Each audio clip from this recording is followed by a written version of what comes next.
बिस्मिल्लाहिर्रहमानिर्रहीम। After completion of cell membrane, chapter number 4 का topic जो हमने सेल मेम्ब्रेन पढ़ा था, सेल वॉल पढ़ा था, अब अपने इस चैप्टर को और आगे प्रोसीड करते हैं। आज हम पढ़ते हैं जिसका टॉपिक है न्यूक्लियस। एक एक चीज़ न्यूक्लियस की डिटेल में पढ़ेंगे। सबसे पहले पढ़ते हैं न्यूक्लियस की मीनिंग। न्यूक्लियस को न्यूक्लियस क्यों कहते हैं, ज़रा गौर से सुनिएगा। न्यूक्लियस लफ्ज़ निकला है न्यूक्लियन से। And what does nucleon mean? Nucleon का मतलब होता है सेंट्रल बॉडी। दुनिया का पहला न्यूक्लियस जो डिस्कवर हुआ था वो सेल के सेंटर में था, इसलिए इसका नाम क्या है? न्यूक्लियन। मीनिंग के बाद आगे चलते हैं तो हम लोग पढ़ते हैं डिस्कवरी। न्यूक्लियस को सबसे पहले डिस्कवर किया था रॉबर्ट ब्राउन ने, और 1831 में पहला न्यूक्लियस डिस्कवर हुआ था। और वो जो न्यूक्लियस था वो डिस्कवर हुआ था ऑर्चिड या ऑर्किड प्लांट में। ये ऑर्चिड या ऑर्किड प्लांट एक सैप्रोप्स है, एक सैप्रोफाइट्स हैं। सैप्रोफाइट उसको बोलते हैं जो डेड बॉडीज खाने वाले प्लांट्स होते हैं। मैं अपनी बात आगे लेके चलता हूँ। डिस्कवरी के बाद आगे चलते हैं, फिर पढ़ते हैं definition. It is major and very very important membrane bounded cell organelles। सबसे अहम तरीन membrane bounded cell organelle वो कौन है? न्यूक्लियस है। It is largest membrane bounded cell organelle। सबसे बड़ा सेल ऑर्गेनेल न्यूक्लियस है। They control all cellular activities. जितनी भी एक्टिविटीज होती हैं, मेटाबॉलिक एक्टिविटीज, वो कंट्रोल करता है। एंड कंटेन हेरिडिटरी मटेरियल, और इसके अंदर हेरिडिटरी मटेरियल होता है in the form of chromosomes. तो याद रखिएगा, न्यूक्लियस एक मेजर, एक इम्पॉर्टेंट, एक लार्जेस्ट सेल ऑर्गेनेल है जिसके कंट्रोल करता है ऑल सेलुलर एक्टिविटीज। आप यूं समझें जैसे ह्यूमन बॉडी या किसी भी बॉडी का ब्रेन है, ऐसी सेल का ब्रेन कौन सा है? न्यूक्लियस है। डेफिनेशन, और इसके अंदर हेरिडिटरी मटेरियल है क्रोमोसोम्स की शक्ल में। डेफिनेशन के बाद आगे चलते हैं और पढ़ते हैं इसका एक्सटर्नल स्ट्रक्चर। न्यूक्लियस का एक्सटर्नल स्ट्रक्चर। न्यूक्लियस का एक्सटर्नल स्ट्रक्चर पढ़ने से पहले हमें एक थोड़ा बहुत आइडिया लेना है कि न्यूक्लियस के अंदर कौन कौन सी चीज़ें होती हैं, हम लोगों को पता चले। एक तो न्यूक्लियस के अंदर ये न्यूक्लियोलस होता है, ये रहा। एक तो न्यूक्लियस के अंदर कॉइल स्ट्रक्चर होता है। अब कौन कौन सी चीजें होती हैं न्यूक्लियस के अंदर? न्यूक्लियस के अंदर होता है न्यूक्लियर मेम्ब्रेन, जो न्यूक्लियस को कवर करती है। न्यूक्लियस के अंदर होता है न्यूक्लियोप्लाज्म। न्यूक्लियोप्लाज्म का मतलब न्यूक्लियस का फ्लूइड। न्यूक्लियस के अंदर होता है जिसको कहते हैं न्यूक्लियोलस, और इसका नाम है, it is known as nuclear reticulum. Sir, what does nuclear reticulum mean? Nuclear reticulum का मतलब है it is known as chromatin network. तो अगर तो आप न्यूक्लियस पढ़ना चाहते हैं, एक एक चीज़ न्यूक्लियस के बारे में स्टडी करना चाहते हैं, तो आपको एक एक चीज़ के बारे में पढ़ना पड़ेगा। सबसे पहले पढ़ते हैं, और ये है न्यूक्लियर मेम्ब्रेन। आपके इल्म में इजाफा कर दूं, इस न्यूक्लियर मेम्ब्रेन को ये भी कहा जाता है, it is called as karyomembrane. Sir ये है क्या चीज? It is outer boundary of nucleus. Nucleus की ये आउटर बाउंड्री है and it consist of 2 layers. 2 layers हैं, एक जिसको कहते हैं एक्सटर्नल लेयर, एक जिसका नाम है इंटरनल लेयर। जो एक्सटर्नल लेयर है वो एंडोप्लाज्मिक रेटिकुलम बनाता है और जो इंटरनल लेयर है वो बनाती है लाइपोप्रोटीन। ये जो न्यूक्लियर मेम्ब्रेन है इसके अंदर होते हैं न्यूक्लियर फेनिस्ट्रेशंस। न्यूक्लियर फेनिस्ट्रेशन से मुराद है छोटे छोटे न्यूक्लियर पोर जहाँ से एक्सचेंज होती है डिफरेंट न्यूक्लियर के मटेरियल की। तो हम लोग पढ़ रहे हैं न्यूक्लियस के बारे में।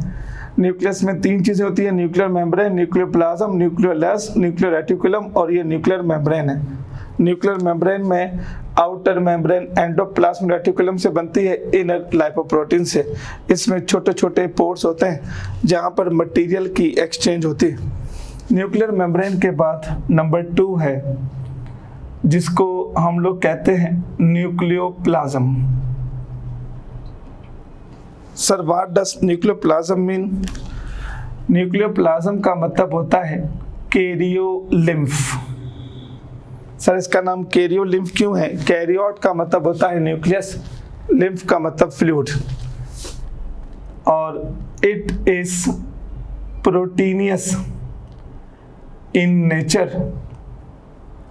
न्यूक्लियोप्लाज्म प्रोटीनियस नेचर का है, बेसिक मीडियम है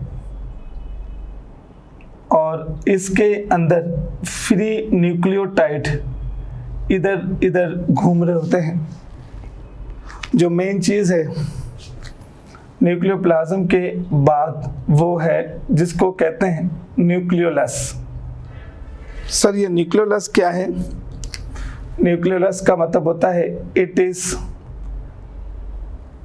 स्मॉल। न्यूक्लियोलस का मतलब it is small multiple dark stand.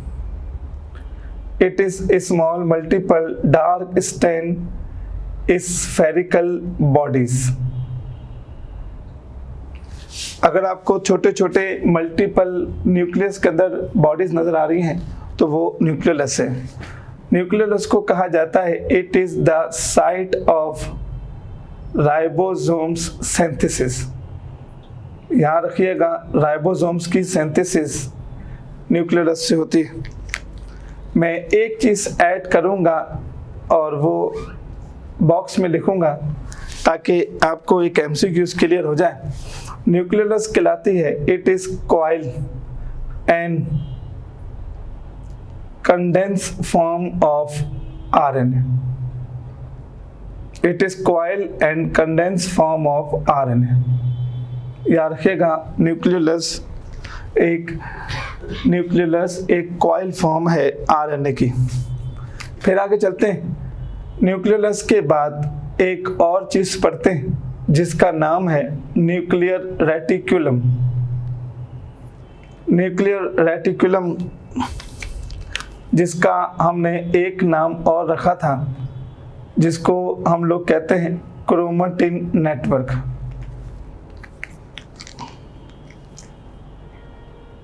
Chromatin network consist of chromosomes. Chromosomes क्यों कहते हैं?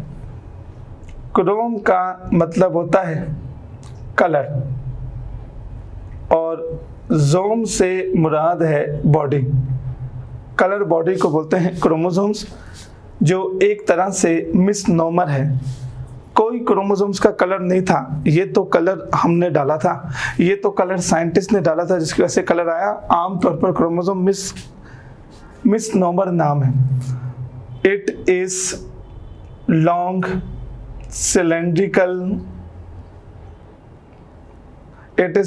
Cylindrical coil hereditary material.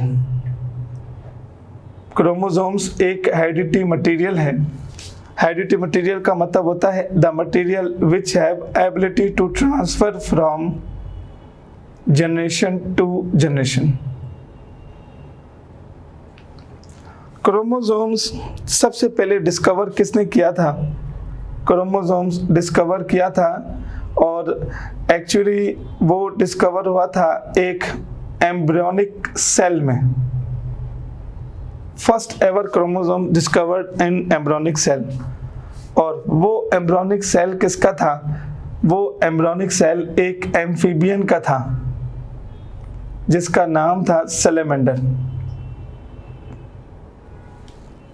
और उसको डिस्कवर करने वाला ये साइंटिस्ट था जिसका नाम था वाल्टर फ्लेमिंग। इसको आप कंफ्यूज मत होना फ्लेमिंग से। हमारे कोर्स में दो फ्लेमिंग का जिक्र है। एक फ्लेमिंग एंटीबायोटिक वाला है, उसका नाम है अलेक्जेंडर फ्लेमिंग, और ये फ्लेमिंग वाल्टर फ्लेमिंग जिसने सबसे पहले क्रोमोसोम डिस्कवर किया एनिलीन डाई से। अगर आप क्रोमोसोम्स की स्टडी करना चाहते हैं तो क्रोमोसोम्स की शेप कुछ इस तरह से है। ये क्रोमोसोम्स की एक शेप है। ये कहलाते हैं, हम इन्हें कहते हैं टू क्रोमाटिड्स सिस्टर, और ये कहलाता है it is called as centromere. आप सारे स्टूडेंट को एक बात मैं ज़रूर बताऊंगा, ये जहन में डालिएगा। अगर तो nucleolus coil and condense form of RNA है तो क्रोमोसोम्स को हम लोग कहते हैं chromosomes is coil and condense form of DNA है। क्रोमोसोम्स कॉइल फॉर्म है किसकी? डीएनए की। एक एक चीज डिटेल में पढ़ते हैं। अब जो अहम तरीन टॉपिक है वो है जिसका नाम है types of chromosomes. What are the different types of chromosomes? Chromosomes की टाइप्स है on basis of location of centromere. Centromere की जो लोकेशन है उस पर डिपेंड करता है। नंबर 1 एक कहलाता है जिसको कहते हैं मेटासेंट्रिक क्रोमोसोम्स। एक कहलाता है जिसको कहते हैं सब मेटासेंट्रिक क्रोमोसोम्स। एक कहलाता है जिसको कहते हैं एक्रोसेंट्रिक और सब टीलोसेंट्रिक क्रोमोसोम्स। और एक कहलाता है जिसको हम लोग कहते हैं टीलोसेंट्रिक क्रोमोसोम्स। अब जरा एक मिनट नोट कीजिएगा, ये चारों कौन कौन से हैं। अगर आपको पढ़ना है तो आप जहन में रखिएगा, ये एक क्रोमेटिड्स की लेंथ है। आपको मैं आसान सा एक फॉर्मूला बता रहा हूँ क्रोमोसोम्स को याद करने का। आप यूँ समझें कि 1 to 12, 1 to 12, 1 to 12, 1 to 12 inch इसका साइज है। अगर सेंट्रोमेयर बिल्कुल बीच में है यानी 6 में है, अगर सेंट्रोमेयर मिड पॉइंट में है, अगर सेंट्रोमेयर मिडिल में है तो वो कहलाएगा मेटासेंट्रिक क्रोमोसोम्स। ये रहा 6। अगर 6 से करीब है, 8 में है, यानी it is present near to mid point, जो मिड पॉइंट के बिल्कुल नियर में है वो कहलाएगा सब मेटासेंट्रिक क्रोमोसोम। जरा समझें, ये 6 पे है तो मेटासेंट्रिक, 8 पे है तो सब मेटासेंट्रिक। अब देखें 6, 8, ये रहा 10 और ये रहा 12। It is present near to end. और telocentric it is present in the end or in a terminal point। तो कोई पूछे आपसे कि क्रोमोसोम्स की डिवीजन किस पे डिपेंड करती है, तो क्रोमोसोम्स की डिवीजन डिपेंड करती है 4 पे, एक मेटासेंट्रिक, एक सब मेटासेंट्रिक, एक एक्रोसेंट्रिक, एक telocentric. At the middle, near to end, और ये एंड है। क्रोमोसोम्स की एक और डिवीजन है, क्रोमोसोम्स को हम डिवाइड करते हैं मेल में और फीमेल क्रोमोसोम्स में। मेल और फीमेल क्रोमोसोम्स में किस तरह से हम जेंडर में डिवाइड करते हैं। ह्यूमन के अंदर 46 क्रोमोसोम्स होते हैं।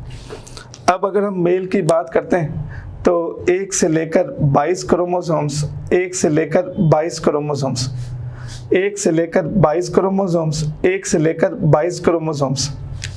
जो शुरू के 22 क्रोमोसोम्स का पेयर होता है वो मेल फीमेल में सेम होता है। जो 23rd वाला मेल का होता है वो X, जो 23rd वाला वो Y। तो मेल में होते हैं 46XY, ये मेल के अंदर क्रोमोसोम्स का पेयर है। अगर हम फीमेल की बात करते हैं तो 23X मिलाकर 46XX होगा, और ये कौन सा कहलाता है, फीमेल का। तो शुरू के जो 22 क्रोमोसोम्स हैं वो सिमिलर होते हैं इन बोथ जेंडर। हम उन्हें कहते हैं they are called as autosomes. शुरू के 22 क्रोमोसोम्स, जाहिर सी बात है मेल फीमेल में स्किन, लीवर, जो भी ऑर्गन्स हैं या टीथ, बोन्स, जॉइंट्स सब सेम होगा। जो 23rd वाला क्रोमोसोम्स है, ये वाला जो 23rd वाला क्रोमोसोम्स है वो आपको बताएगा कि इसका सेक्स क्या है। तो जो 23rd क्रोमोसोम बताए कि इसका सेक्स क्या है, हम उससे कहते हैं सेक्स क्रोमोसोम्स। तो देयर आर 2 टाइप्स, एक ऑटोसोम्स जो 22 पेयर है, जो 23rd पेयर है उसका नाम क्या है, सेक्स क्रोमोसोम्स। तो ये क्रोमोसोम्स की टाइप्स है, और इस तरह से हमारा न्यूक्लियस का टॉपिक खत्म हुआ। क्यों ना हम आगे चलें, न्यूक्लियस के बाद एक और टॉपिक है, हम उसकी स्टडी करते, and it is known as mitochondria. Next अहम तरीन टॉपिक है। सबसे पहले लिखते हैं माइटोकॉन्ड्रिया की मीनिंग। याद रखिएगा, माइटोकॉन्ड्रिया को माइटोकॉन्ड्रिया क्यों कहते हैं। माइटो से मुराद है थ्रेड लाइक, और कॉन्ड्रिया से मुराद है कैविटी, ये नहीं। तो कोई पूछे माइटोकॉन्ड्रिया क्या है, माइटोकॉन्ड्रिया का मतलब होता है जिसकी कैविटी में थ्रेड लाइक स्ट्रक्चर हो, उसको कहते हैं माइटोकॉन्ड्रिया। मीनिंग के बाद पढ़ते हैं डिस्कवरी। माइटोकॉन्ड्रिया को डिस्कवर किया था एक साइंटिस्ट ने जिसका नाम था सिडनी ऑल्टमैन। सबसे पहले माइटोकॉन्ड्रिया को सिडनी ऑल्टमैन ने डिस्कवर किया। अगर हम डेफिनेशन पढ़ें तो it is vitally very important membrane bounded cell organelle. सबसे अहम तरीन मेम्ब्रेन बाउंडेड सेल ऑर्गेनेल है। सर क्यों अहम तरीन है? Because they act as energy power house of cell. because they act as a energy powerhouse of cell means ये ATP बनाता है माइटोकॉन्ड्रिया। दूसरी बात माइटोकॉन्ड्रिया की वो ये है कि it is also called, mitochondria को हम ये भी कहते हैं, इट इज़ कॉल्ड एज कॉन्ड्रियोसोम्स। ये मीन्स कैविटेड बॉडी। माइटोकॉन्ड्रिया की सबसे ख़ास बात वो उसका एक्सटर्नल और इंटरनल स्ट्रक्चर है। ज़रा गौर से सुनिएगा। माइटोकॉन्ड्रिया आपको सेल के अंदर डिफरेंट शेप्स में डिफरेंट स्ट्रक्चर में एंड डिफरेंट नंबर या क्वांटिटी में मिलेगा। Mitochondria also present as a rod like structure. Mitochondria present at spherical like structure. Mitochondria present as spiral structure and longitudinal structure. Mitochondria 0.1 से 0.9 micrometer तक diameter होता है। 1 to 10 micrometer तक length होती है। ये बेटा वेरिएबल टर्म्स हैं, चेंज होती रहती हैं सेल टू सेल। मेन चीज़ एक्सटर्नल स्ट्रक्चर नहीं है, मेन चीज़ है माइटोकॉन्ड्रिया का, जिससे हम लोग कहते हैं इंटरनल स्ट्रक्चर। ये माइटोकॉन्ड्रिया का एक इंटरनल स्ट्रक्चर है, ये रहा।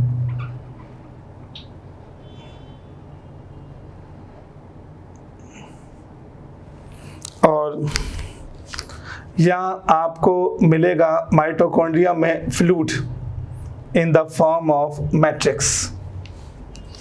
ये एक्सटर्नल मेम्ब्रेन कहलाती है माइटोकॉन्ड्रिया की, ये इंटरनल मेम्ब्रेन।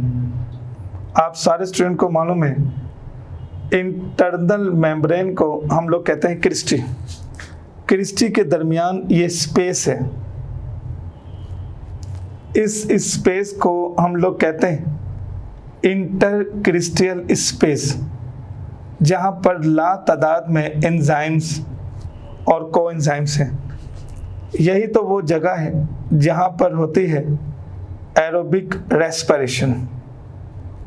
एरोबिक रेस्पिरेशन का मतलब होता है ग्लूकोज ऑक्सीजन की मौजूदगी में टूटता है कार्बन डाइऑक्साइड वाटर में, और साथ में एनर्जी बनती है in the form of ATP. That's why mitochondria called as power house of cell, क्योंकि वहाँ पर एटीपी बनती है। फिर जो मेन चीज़ है वो माइटोकॉन्ड्रिया का आता है functions. What are the functions of mitochondria, what are the importance. एक तो माइटोकॉन्ड्रिया के फंक्शन से पहले मैं आपको एक MCQs डिटेल में बताता हूँ। ये रेस्पिरेशन का टॉपिक, ताकि आपके जहन में आइडिया हो जाए। कम से कम यहाँ से आपके 2-3 MCQs क्लियर होंगे। रेस्पिरेशन का जो पहली स्टेज है उसका नाम है ग्लाइकोलाइसिस। ग्लाइकोलाइसिस का पहली प्रोडक्ट है ग्लूकोज और उसकी आखिरी प्रोडक्ट है पायरुविक एसिड। ये 6 कार्बन की, ये 3 कार्बन की चेन। अब पायरुविक एसिड के पास 2 रास्ते हैं। अगर तो ऑक्सीजन है तो वो एंटर हो जाएगा माइटोकॉन्ड्रिया में and they perform Krebs cycle. अगर ऑक्सीजन नहीं है तो they perform an aerobic respiration. तो इससे आपके कौन कौन से क्लियर होंगे आइडिया, तो वो ये है कि रेस्पिरेशन में एक है ग्लाइकोलाइसिस, एक है क्रेब्स साइकिल। ग्लाइकोलाइसिस साइटोप्लाज्म में होता है, क्रेब्स साइकिल माइटोकॉन्ड्रिया में होता है। अगर ऑक्सीजन है तो क्रेब्स साइकिल होगा, अदरवाइज एन एरोबिक रेस्पिरेशन बाहर ही बाहर होगा। बाहर का मतलब कहाँ पर होगा? साइटोसोल में। आगे चलते हैं। जो मेन चीज माइटोकॉन्ड्रिया की वो क्या है जरा सुनिएगा। They store calcium ion inside the cell. Cell में ये कैल्शियम के आयन को स्टोर करता है माइटोकॉन्ड्रिया। और एक और अहम तरीन बात, माइटोकॉन्ड्रिया का ये सवाल है, mitochondria also called semi autonomous. Mitochondria को सेमी ऑटोनोमस क्यों कहते हैं? वाई माइटोकॉन्ड्रिया नोन है सेमी ऑटोनोमस? वो इसलिए कि mitochondria have their on DNA molecule. Mitochondria के पास उसके अपने डीएनए मॉलिक्यूल होते हैं, और जिसके पास अपने डीएनए मॉलिक्यूल हो वो सेल्फ रेप्लिकेशन करता है। तो याद रखिएगा, why mitochondria names at semi autonomous, cell divide हो ना हो वो इंडिपेंडेंट है, वो डिवाइड जो है वो सेल की डिवीजन पे नहीं होगा, वो डिवाइड होगा इनटू द डिमांड। फिर एक और सवाल आता है, विच बॉडी ऑर्गन्स और which cell have greatest amount of mitochondria. सबसे ज़्यादा माइटोकॉन्ड्रिया कहाँ पर पाया जाता है, कौन से सेल में, बॉडी के कौन से ऑर्गन में? तो उसका आंसर है muscle cell. Muscle cell, muscular organs, सबसे ज़्यादा मसल सेल में माइटोकॉन्ड्रिया पाया जाता है। और एक दो चीज़ें माइटोकॉन्ड्रिया से रिलेटेड है, वो याद रखिएगा कि स्पर्म में और जब उसका ओवम के साथ डिवीजन होती है तो स्पर्म सिर्फ न्यूक्लियस जो है बेटा वो ट्रांसमिट करता है ओवम को। तो जो जाइगोट है उसके अंदर न्यूक्लियस स्पर्म का नहीं ओवम का होता है। तो जितनी भी माइटोकॉन्ड्रिया की हेरिडिटी प्रॉब्लम है वो मदर से ट्रांसफ़र होगी, फादर से नहीं। ज़रा देखिएगा, ये देखें, ये है ओवम और ये है स्पर्म, ये रहा स्पर्म सेल और ये रहा ओवम का सेल। ये ओवा का न्यूक्लियस, ये ओवा का माइटोकॉन्ड्रिया, ये स्पर्म का न्यूक्लियस, ये स्पर्म का माइटोकॉन्ड्रिया। जब दोनों की आपस में डिवीजन होती है, ये देखिएगा, जब दोनों की आपस में डिवीजन होती है तो स्पर्म सिर्फ अपना न्यूक्लियस ओवा के अंदर डालता है। ये रहा, ये देखें, ये रहा, ये ओवा के अंदर डाला और माइटोकॉन्ड्रिया भी ओवा का है। ये रहा माइटोकॉन्ड्रिया, ये माइटोकॉन्ड्रिया भी ओवा का है। तो सिर्फ मैं लिख देता हूँ, सिर्फ स्पर्म डोनेट करता है न्यूक्लियस ओनली। अब यही ओवा आगे जाकर बन गया जाइगोट, यही जाइगोट आगे जाकर बन गया एम्ब्रियो, और यही एम्ब्रियो आगे जाकर बन गया न्यू यंग इंडिविजुअल।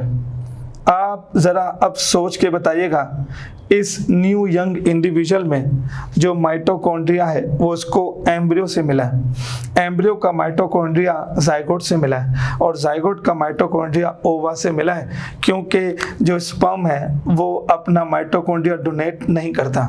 तो न्यू यंग इंडिविजुअल में जो माइटोकॉन्ड्रिया आता है वो आता है from their maternal side, from their mother, not from their father. तो अगर कोई भी माइटोकॉन्ड्रिया में मसला हो, हेरिडिटी प्रॉब्लम हो, तो वो मदर साइड से आएगी, फादर से नहीं आएगी। फिर आगे चलते हैं, न्यूक्लियस ख़त्म हुआ, माइटोकॉन्ड्रिया ख़त्म हुआ, तो नेक्स्ट टॉपिक हम लोग पढ़ते हैं, उसका नाम है एंडोप्लाज्मिक रेटिकुलम।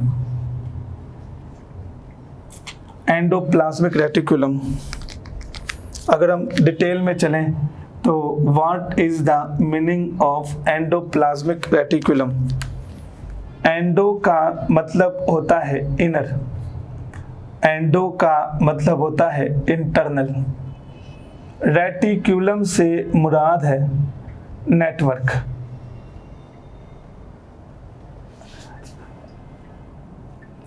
प्लाज्मिक का मतलब है साइटोप्लाज्म। तो ज़रा देखिएगा कि एंडो से मुराद है इनर, प्लाज्मिक से साइटोप्लाज्म, और रेटिकुलम का मतलब होता है नेटवर्क, या रेटिकुलम का मतलब होता है एक कॉम्प्लेक्स स्ट्रक्चर। तो इसका मतलब क्या, मीनिंग से पहले हम लोग पढ़ते हैं डिस्कवरी। एंडोप्लाज्मिक रेटिकुलम को डिस्कवर किया था एक साइंटिस्ट ने जिसका नाम है J.E. पोर्टर। डिस्कवरी के बाद पढ़ते हैं definition. It is cylindrical It is long cylindrical tubular complex network. एक लॉन्ग सिलेंड्रिकल नेटवर्क है which arrange in cytoplasm in a three-dimensional structure, या which हम ये भी कह सकते हैं which extends from nuclear membrane to cell membrane. जो न्यूक्लियर मेम्ब्रेन और सेल मेम्ब्रेन एक्सटेंड करे उसको हम एंडोप्लाज्मिक रेटिकुलम कहते हैं। जो मेन चीज़ है वो है इसका external structure. On the basis of external structure mitochondria को हम दो में डिवाइड करते हैं। एक कहलाता है जिसको बोलते हैं इस एंडोप्लाज्मिक रेटिकुलम को दो में डिवाइड करते हैं, एक स्मूथ एंडोप्लाज्मिक रेटिकुलम, एक रफ एंडोप्लाज्मिक रेटिकुलम। स्मूथ का मतलब होता है ए ग्रेनुलर, रफ का मतलब होता है ग्रेनुलर, स्मूथ का मतलब होता है विथआउट राइबोसोम्स, रफ का मतलब होता है with ribosomes. Smooth endoplasmic reticulum ज़्यादातर स्टोरेज का काम करता है।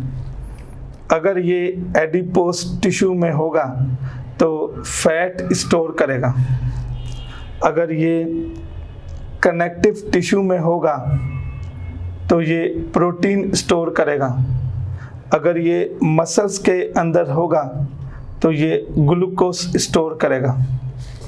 रफ एंडोप्लाज्मिक रेटिकुलम का काम होता है ना सिर्फ प्रोटीन सिंथेसिस करना, उस प्रोटीन को स्टोरेज करना एंड उस प्रोटीन की आगे जाकर मॉडिफिकेशन करना। ज़रा एक मिनट देखिएगा, ये रहा न्यूक्लियस, ये रहा सेल, ये रहा न्यूक्लियस। एंडोप्लाज्मिक रेटिकुलम एक तो न्यूक्लियस की आउटर बाउंड्री बनाते हैं और they extend from nuclear membrane, they extend from cell membrane. तो ये इस तरह से अरेंज होते हैं, they arrange in all direction. यही तो है एंडोप्लाज्मिक रेटिकुलम जो import and export of material में हेल्प करते हैं।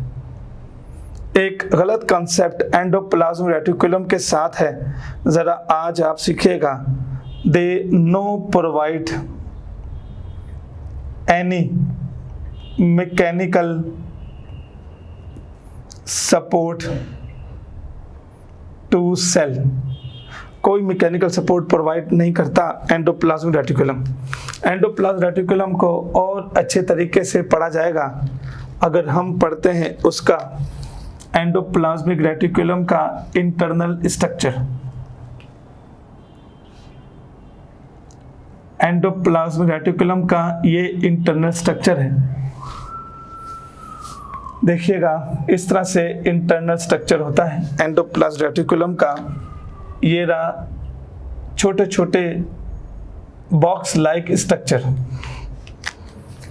ये कहलाती है एक्सटर्नल मेम्ब्रेन, ये कहलाती है इंटरनल मेम्ब्रेन, और इस एक एक चीज़ को कहते हैं सिस्टर्ना। इस सिस्टर्ना के अंदर फ्लूइड होता है और इस फ्लूइड का नाम है मैट्रिक्स, जो एंडोप्लाज्मिक रेटिकुलम में पाया जाता है। इसके अंदर आपको बहुत सारे एंजाइम्स, कोएंजाइम्स मिलेंगे जो काम करते हैं डिटॉक्सिफिकेशन का। ये रहा, डिटॉक्सिफिकेशन से क्या मुराद है? डी का मतलब होता है टू रिमूव, टॉक्सिक का मतलब होता है पॉइजन, और TION का मतलब होता है process. Removal of toxic poisonous thing, उस प्रोसेस का नाम डिटॉक्सिफिकेशन है। इसके अलावा ये कैल्शियम आयन को स्टोर भी करता है और सिक्रीट आउट भी करता है। आपने पढ़ा होगा एक लफ्ज़ सार्कोप्लाज्मिक रेटिकुलम जो कैल्शियम आयन को निकालता है during process of muscles contraction. आगे चलते, एंडोप्लाज्मिक रेटिकुलम की एक और अहम तरीन बात, एंडोप्लाज्मिक रेटिकुलम विटामिन डी की सिंथेसिस में एक रोल अदा करता है। वो कैसे, ये देखिएगा, ये है स्किन और स्किन के ऊपर सेल है और इन सेल को हम लोग कहते हैं एपिडर्मिस। मैं एक सेल को बाहर निकाल कर आपको दिखाता हूँ। ये रहा एक सेल, इसके अंदर ये रहे एंडोप्लाज्मिक रेटिकुलम, इसके अंदर ये रहा एंडोप्लाज्मिक एक रेटिकुलम, ये रहा। इसके अंदर आपको मिलेगा विटामिन डी का प्रीकसर। विटामिन डी का प्रीकसर का मुराद है विटामिन डी की बाय प्रोडक्ट, वो होती है डी कॉली कैल्सीफिरोल की फॉर्म में। D cholecalciferol is inactive form of vitamin D. अब जैसे ही इसके ऊपर जाकर अटैच होता है फोटोन, फोटोन कहाँ से आएगा? सनलाइट से। तो डी कॉली कैल्सीफिरोल कन्वर्ट हो जाएगा कॉली कैल्सीफिरोल में, and cholecalciferol is a active form of vitamin D3। अब जरा देखें कैसे होगा क्या। जो नौ मौलूद बच्चे होते हैं, जो न्यू यंग वन बच्चे होते हैं, उनको हम धूप लगवाते हैं तो उनकी स्किन पे आकर सनलाइट अटैच होती है। ये देखिएगा, ये उनकी स्किन पे सनलाइट अटैच हो रही, वो सनलाइट सेल के अंदर जाती, वो सनलाइट एंडोप्लाज्मिक रेटिकुलम के अंदर जाती, वो सनलाइट जाती है in the form of photon, और वो विटामिन डी इनएक्टिव फॉर्म को किस में कन्वर्ट कर देते हैं? विटामिन डी की एक्टिव फॉर्म में। तो ये लाइट की वजह से एक्टिव फॉर्म पहले इनएक्टिव होती है, और वो किसके अंदर होती है? Endoplasmic reticulum. और खुद वो किसके अंदर होता है? सेल ऑफ एपिडर्मिस, जो कौन सा सेल कहलाता है? स्किन का। तो ज़रा देखिएगा, सबसे पहले जो आज हमने टॉपिक पढ़ा वो था न्यूक्लियस। हमने पढ़ी मीनिंग, डिस्कवरी, हमने पढ़ा डेफिनेशन कि nucleus is a largest cell organelle. याद रखिएगा, स्मॉलेस्ट सेल ऑर्गेनेल राइबोसोम्स है। न्यूक्लियस के अंदर nuclear membrane, nuclear plasm, nucleolus, nuclear reticulum है। इन सबको हमने देखिएगा डिटेल में डिफाइन किया है। फिर न्यूक्लियर रेटिकुलम एक्चुअली क्रोमोसोम्स को कहते हैं। फिर मैंने आपको बताया types of chromosomes on the basis of centromere, metacentric, सब मेटासेंट्रिक, एक्रोसेंट्रिक, टीलोसेंट्रिक। फिर मैंने आपको बताया मेल फीमेल में क्रोमोसोम्स कैसे होते हैं। 46 क्रोमोसोम्स होते हैं ह्यूमन के अंदर, 26 क्रोमोसोम्स होते हैं फ्रॉग के अंदर, 6 क्रोमोसोम्स होते हैं मॉस्किटो के अंदर, 1000 क्रोमोसोम्स होते हैं फर्न्स के अंदर। These are the different chromosomal types, quantities. Mitochondria, माइटोमिन थ्रेड, कॉन्ड्रियामिन कैविटी, सिडनी आल्टमेंट ने डिस्कवर किया। माइटोकॉन्ड्रिया को बोलते हैं energy power house of cell. Mitochondria को एनर्जी पावर हाउस क्यों कहते हैं? क्योंकि वहाँ पर बनती है ATP in the form of energy, जिसको हम यूज़ करते हैं। माइटोकॉन्ड्रिया मैंने आपको बताया कि माइटोकॉन्ड्रिया के अंदर होता है क्रेब्स साइकिल, अगर ऑक्सीजन है तो। Why mitochondria called as semi-autonomous? Because they have their own DNA molecule. Which body organ contain largest amount muscles? Mitochondria ओवा का होता है, स्पर्म सिर्फ अपना न्यूक्लियस देगा, और जो ओवा के अंदर जाइगोट, जो ओवा के अंदर माइटोकॉन्ड्रिया होगा वही जाइगोट में जाएगा, जो जाइगोट का होगा वही एम्ब्रियो में जाएगा, जो एम्ब्रियो का होगा वही न्यू यंग इंडिविजुअल में जाएगा। तो जो न्यू यंग इंडिविजुअल है उसमें जो माइटोकॉन्ड्रिया है वो उसको कहाँ से मिलता है? वो उसको मिलता है फ्रॉम देयर मदर साइड, वो मिलता है फ्रॉम देयर ओवा। फिर हमने पढ़ा एंडोप्लाज्मिक रेटिकुलम, पोर्टर ने डिस्कवर किया ये एक बहुत बड़ा एक कॉम्प्लेक्स नेटवर्क है। स्मूथ रफ दो टाइप्स हैं, स्मूथ मीन्स विदाउट राइबोसोम, ये with ribosomes. Mitochondria import export का काम करता है कि माइटोकॉन्ड्रिया आउटर बाउंड्री बनाता है न्यूक्लियस की। एंडोप्लाज्मिक रेटिकुलम बनाता है आउटर बाउंड्री न्यूक्लियस की। फिर एंडोप्लाज्मिक रेटिकुलम इंटरनल स्ट्रक्चर देखिएगा, उसके अंदर सिस्टर्ना होता है, एंजाइम्स होते हैं जो डिटॉक्सिफिकेशन का काम करते हैं। एंडोप्लाज्मिक रेटिकुलम कैल्शियम को स्टोर करता है, विटामिन डी सिंथेसिस में हेल्प करता है by the help of photon. Thank you.